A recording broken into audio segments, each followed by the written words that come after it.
My name is Claire, and this is my story. I live in a small blue house on Maple Street in Denver, America. The house is not fancy, but it is mine. The porch has two wooden steps that creak when I walk up with groceries. The front door sticks when it is cold, so I lean in with my shoulder, and it pops free. I like that sound because it means I came home again. When I bought the house, I cried in the parking lot of the title office. The mortgage is $1,950 a month, and every time I send the payment, I feel brave. I pay the utility bill, I fix what I can, and I ask for help when I cannot. It is a simple way to live, and it is enough. My street is a mix of old trees and new paint. Across the way, Mrs. Helen leaves a basket of lemons on my steps every few weeks, even when lemons cost $4.29 a bag. Her husband, Ross, keeps a small toolbox in his truck and never says no when I ask him to look at a loose hinge. My best friend, Julia, lives 3 blocks over with her wife, Maggie, and a beagle named Penny, who treats every visit like a parade. On Sunday nights, Julia and I eat pizza on my porch and talk about work, love, and plans.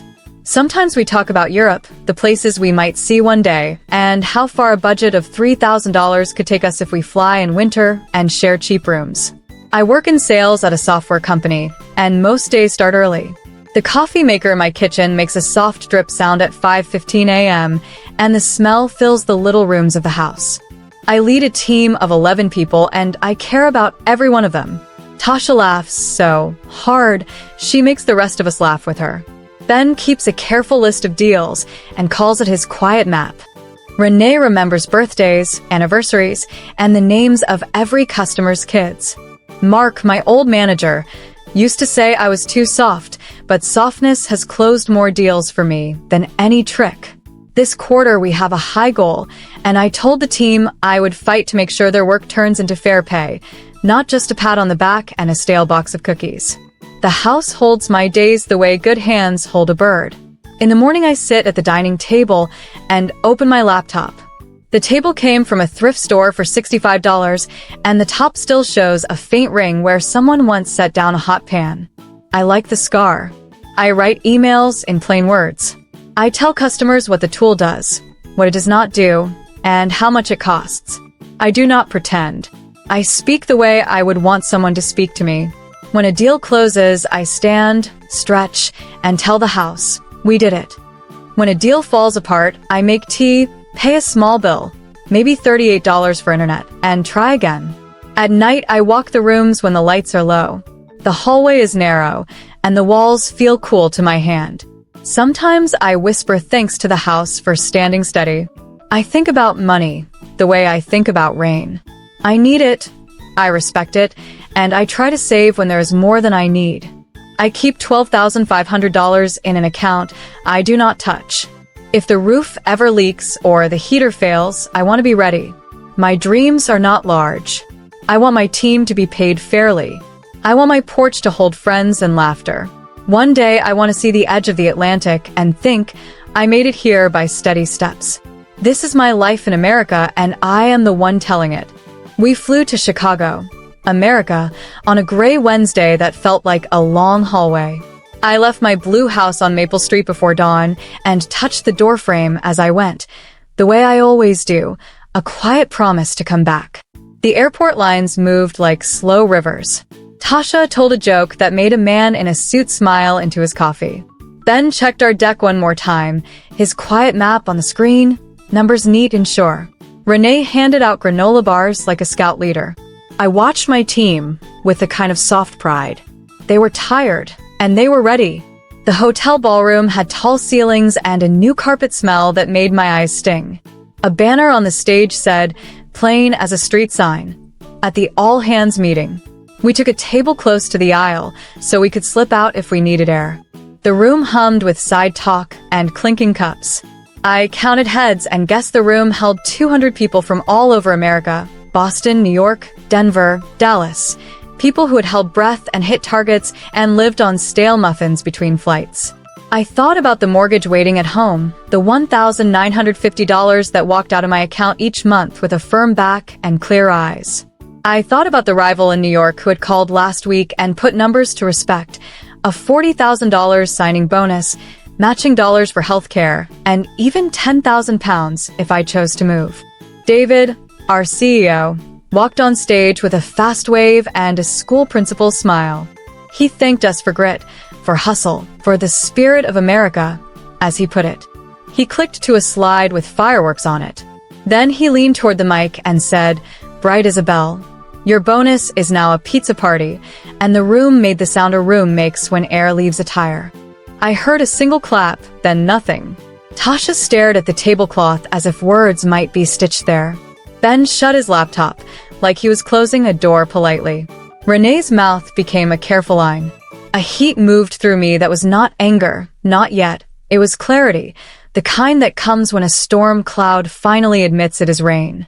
I thought of my house, the porch light, the creak of the steps, the savings account with $12,500 that I kept for the roof or the heater. I thought of the late nights, the hotel rooms with thin blankets, the calls at 6 a.m. to a plant manager in Ohio who needed straight talk and got it. My team had carried 72% of Q7 revenue. They had done it with kindness and truth. A pizza party felt like a joke told at the wrong table. Q&A opened. David invited quick wins and brave questions. Mark, my old manager, stood nearby, half smile in place, the look of a man waiting for the same old dance. But the music had changed for me. Julia, who had flown in on her own dime just to stand with me. $312 round trip, she said in a text, caught my eye from the back and gave the smallest nod, the kind you only see if you are looking. It felt like a key turning in a lock. I rose. The chair moved back with a neat scrape. I did not shake. I did not plan a speech. I walked up the aisle and felt the carpet push back against my heels with every step. At the podium, the light was bright and kind.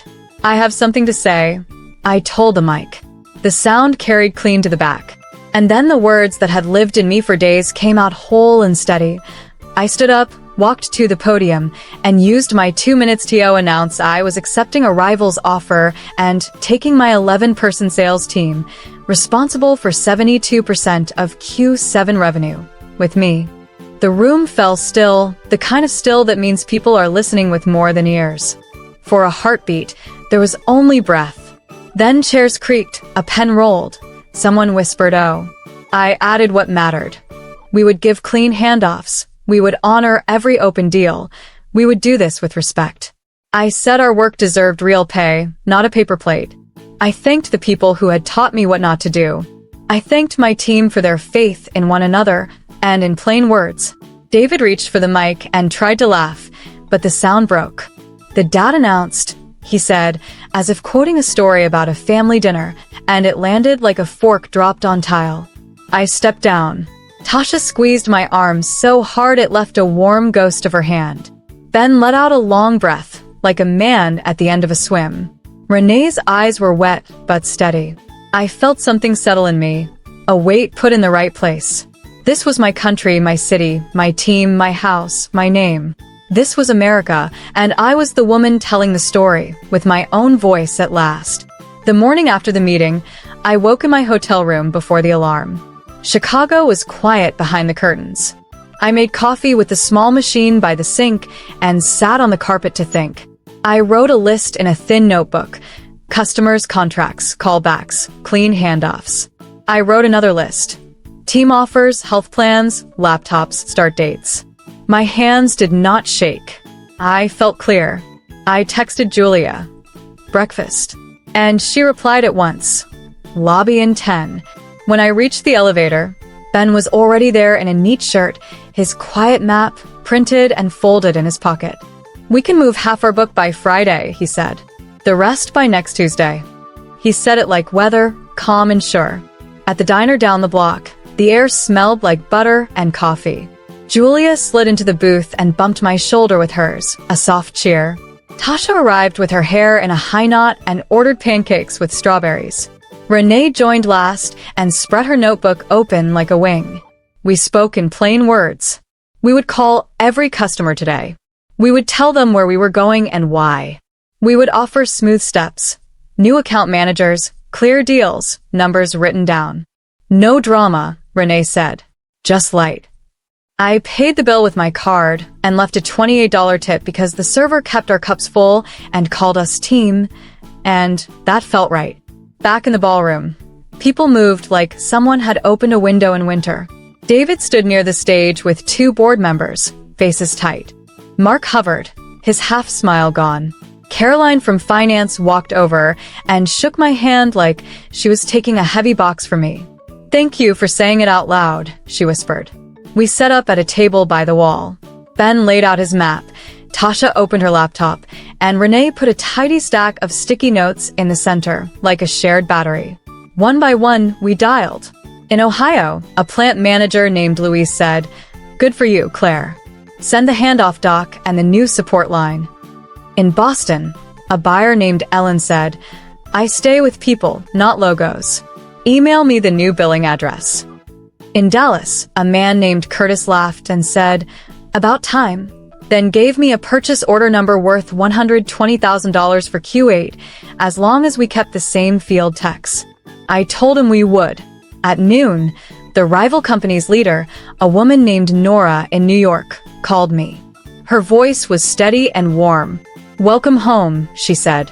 11 offers ready to sign. Same base, better comp plan. $40,000 landed for you yesterday. We'll wire £10,000 for relocation if you want to try a few months in our London hub, but Denver's fine if you stay. Your call. I looked at my team. Tasha had just secured a renewal worth $85,000. Ben had lined up 3 clean transfers and was drawing little arrows with a soft pencil. Renee was coaching Luke, who would join us next week from Boston. "We choose steady," I told Nora. "We choose fair." She said, "That is the plan." By late afternoon, we had moved so much work that the whiteboard behind us looked like a map of a river delta. Lines flowing, names placed, dates circled. Mark came by with a heavy sigh. "This is going to hurt," he said, as if pain were weather we could vote against. I told him we would deliver every doc and pick up every call.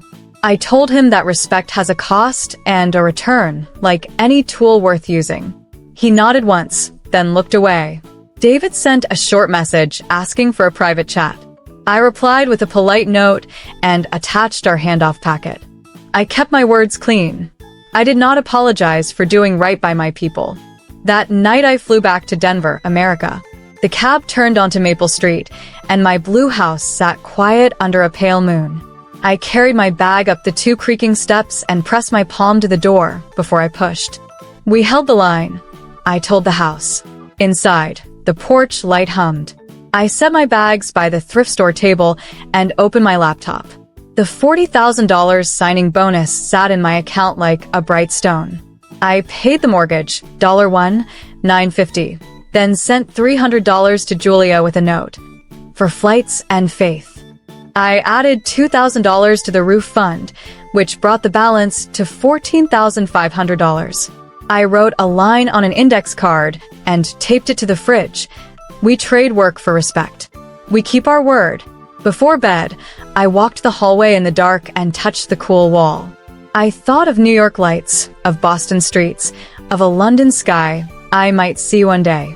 I thought of America as a room I could shape, my team, my house, my steady steps. Tomorrow we would sign the new papers. Tomorrow we would set fair quotas and clear paths. Tonight I stood in my home and spoke my name out loud. I am Claire. I am the woman telling the story, and I am not done. The morning sun in Denver, America, slid across the thrift store table and made the wood glow like warm toast. I brewed coffee and opened the windows. The blue house on Maple Street breathed with me. Today we would sign the final papers, set new quotas, and give the team the shape of our next year. I wrote 3 lines on a pad. Clear pay, honest goals, no fake prizes. I taped it above my screen. Then I called Nora in New York and said we were ready. She laughed in that steady way of hers. "Welcome to day 1, she said. You'll build the Denver hub your way. Budget approved. $180,000 for training, $35,000 for travel, and room to hire." I felt something loosen in my chest, like a knot untying. By 9, my porch had turned into a moving meeting. Tasha showed up with bagels and a pen behind her ear, her hair in a high knot. Ben parked at the curb and brought in a small whiteboard he found for $40 on a local site. Renee carried folders, each label neat as a street sign. Renewals, prospects, support. Luke called from Boston, America. He was on a city bus and promised to be in Denver next week, ready to run. Sophia and Nadine joined by video from Chicago and Dallas. I looked at the grid of faces and felt like a conductor before the first note. We set our plan in plain words. No stretch goals meant to break people. Our Q8 target would be $5 million, spread by territory and time, with a fair base and commission that shows respect. Higher rates after renewals, a clean ramp for new hires, a promise that no one's bonus becomes a pizza party ever again. Before lunch, we drafted a one-page pay plan.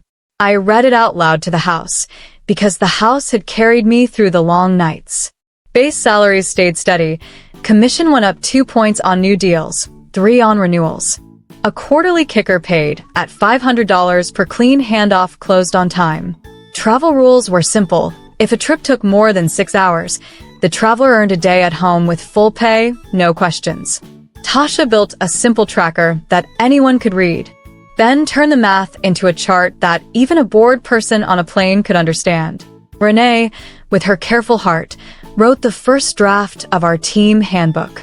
Page 1 said, "We trade work for respect, and we keep our word."